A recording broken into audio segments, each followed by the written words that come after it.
If Steam is showing a Bootstrapper error, don't worry, because in this video I'm going to show you a quick and safe fix you can try in just a couple of minutes. This problem is usually caused by a stuck Steam process or a corrupted startup state, and the good news is that you can often fix it without reinstalling Steam. If this tutorial helps you, please take a second to hit the like button and subscribe for more helpful tech fixes like this.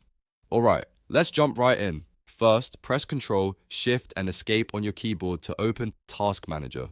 If Task Manager opens in the compact view, click More Details so you can see all running processes clearly. Now look through the list and find anything related to Steam. You may see Steam Client Bootstrapper, Steam, or other Steam-related background processes. Right-click each Steam process and choose End Task. The goal here is to completely close Steam so we can clear out any temporary startup issues that might be causing the error. Once all Steam processes are closed, press the Windows key and R at the same time to open the Run box. In the field that appears, type steam://flushconfig exactly as shown, then press Enter.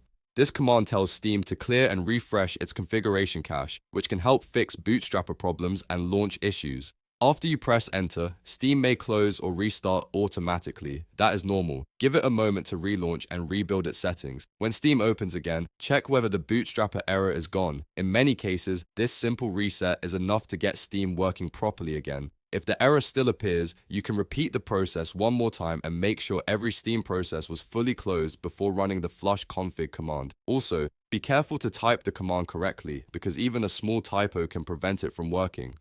This method is safe, quick, and does not delete your games or your account. It only refreshes Steam's configuration so the client can start cleanly. If you were able to fix the error using this method, let me know in the comments, because it helps other people who are having the same issue. And if you want more easy tutorials like this, make sure to subscribe so you never miss the next fix. Thanks for watching, and I'll see you in the next one.